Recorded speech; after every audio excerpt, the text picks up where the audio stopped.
नमस्कार दोस्तों, आशा है आप अच्छा कर रहे हैं। आप देख रहे हैं दुनिया भर की राजनीति। आज INDI गठबंधन में शामिल विभिन्न राजनीतिक दलों ने एक बार फिर एक दूसरे से मुलाकात की। बैठक से पहले हर रिपोर्टर और राजनीतिक विश्लेषक यह देखने में रुचि रखते थे कि क्या INDI गठबंधन के भीतर सभी राजनीतिक दल आंतरिक मतभेद का समाधान निकालते हैं। लेकिन ऐसी कोई बात नहीं हुई, जिससे कई लोगों को निराशा हुई। दो व्यक्ति जो गठबंधन की धीमी प्रगति से काफी हद तक निराश थे, वे हैं नीतीश कुमार और अरविंद केजरीवाल। इन दोनों लोगों को देखने के बाद मुझे हिंदी की एक कहावत याद आती है कि आधी छोड़ पूरी को धावे, न आधी मिले न पूरी पावे।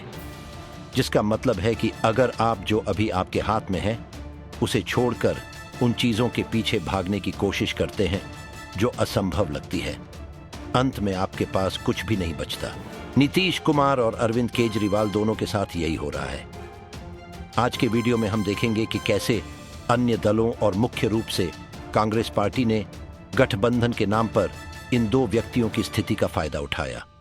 सबसे पहले हम नीतीश कुमार के पास जाएंगे, लेकिन इससे पहले मैंने देखा कि हमारे अधिकांश दर्शक चैनल को सब्सक्राइब नहीं कर रहे हैं।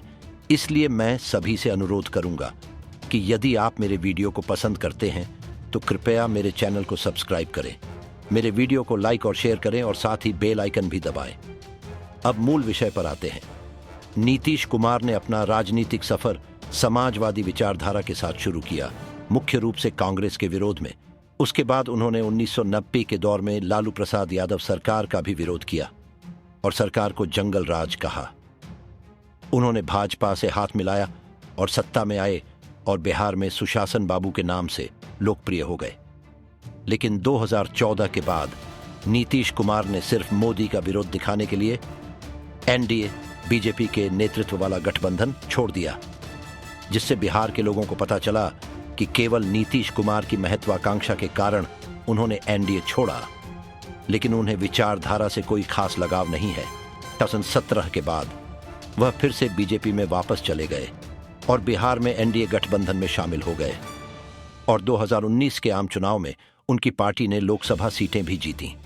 लेकिन 2022 में फिर से वह NDA गठबंधन से बाहर हो गए और अपने मूल विरोधी कांग्रेस और लालू प्रसाद यादव की पार्टी राजद के साथ वापस गठबंधन में शामिल हो गए, जिससे बिहार की जनता को यह संदेश गया कि नीतीश कुमार अब सुशासन बाबू नहीं रहे, बल्कि वे अवसरवादी बाबू बन गए।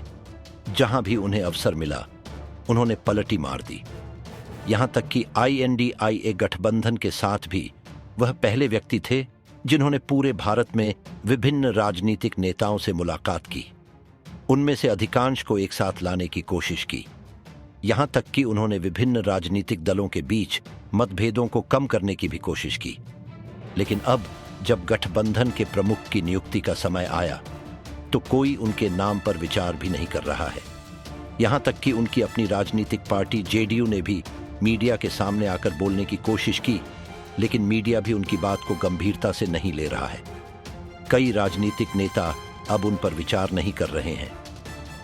तो बात यह है कि कांग्रेस ने सभी दलों को एक मंच पर इकट्ठा करने के लिए उन्हें माध्यम के रूप में इस्तेमाल किया, क्योंकि अगर कांग्रेस के किसी भी व्यक्ति ने इस तरह की बात की तो इससे मीडिया में गलत संदेश फैल जाएगा कि कांग्रेस कमजोर है और अब इकट्ठा होने और उनके सामने कांग्रेस के साथ राज्य करने की बात करके एक तरह से भीख मांगने की कोशिश कर रही है।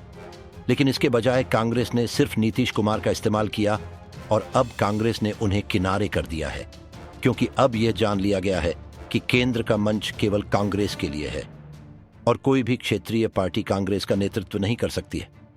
इसलिए नीतीश कुमार की वर्तमान स्थिति के साथ उन्होंने न केवल अपना पद खो दिया है, उनका विश्वास खो दिया है, बल्कि अपने पार्टी का समर्थन भी खो दिया है।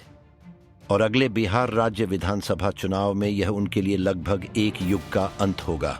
अब चलते हैं अरविंद केजरीवाल की ओर। उन्होंने राजनीतिक पार्टी शुरू की जो मुख्य रूप से दिल्ली क्षेत्र के आसपास केंद्रित थी, लेकिन आज उनकी राजनीतिक पार्टी का विस्तार पंजाब में भी हो गया है।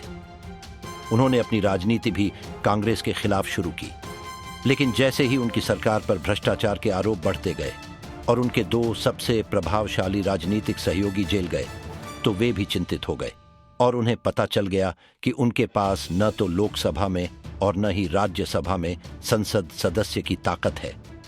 यहां तक कि उन्हें शराब नीति मामले में ईडी से भी नोटिस मिला है। इसलिए उनके लिए यह बेहद जरूरी है कि बाकी सभी विपक्षी दल उनके साथ खड़े हों।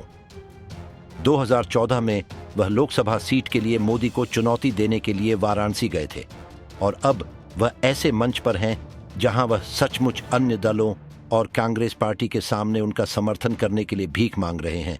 ऐसा तब होता है जब आप स्लाइस दर स्लाइस खाने के बजाय एक ही बार में पूरा केक खाने की कोशिश करते हैं। अच्छी नीतियों के साथ राज्य दर राज्य जीतने के बजाय उन्होंने केवल भाजपा पर हमला किया, जिसके कारण वह लोगों के लिए अच्छी नीतियां प्रदान करने के अपने लक्ष्य से भटक गए।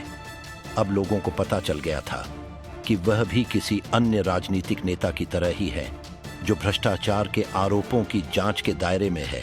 ऐसे में निश्चित तौर पर कांग्रेस के पास इस स्थिति का फायदा उठाने का अच्छा मौका है और कांग्रेस इसका लाभ उठाएगी। कांग्रेस दिल्ली में 50% सीट शेयरिंग की मांग कर सकती है। पिछली बार बीजेपी ने दिल्ली की सभी 7 सीटों पर जीत हासिल की थी, लेकिन इस बार कम से कम गठबंधन की वजह से कांग्रेस को दिल्ली में 1 सीट जीतने का फायदा मिल सकता है, जबकि पंजाब में भी कांग्रेस को गठबंधन का फायदा मिल सकता है। इसके अलावा गठबंधन का हिस्सा बनने के बाद केजरीवाल की छवि पहले से ही खराब हो गई है और अब से वह भी अन्य लोगों की तरह ही राजनीतिक नेता माने जाएंगे, जिसका असर अगले दिल्ली विधानसभा चुनाव में उन पर पड़ सकता है। मुझे उम्मीद है कि अब आप लोग इन 2 उदाहरणों से एक बात सीख सकते हैं।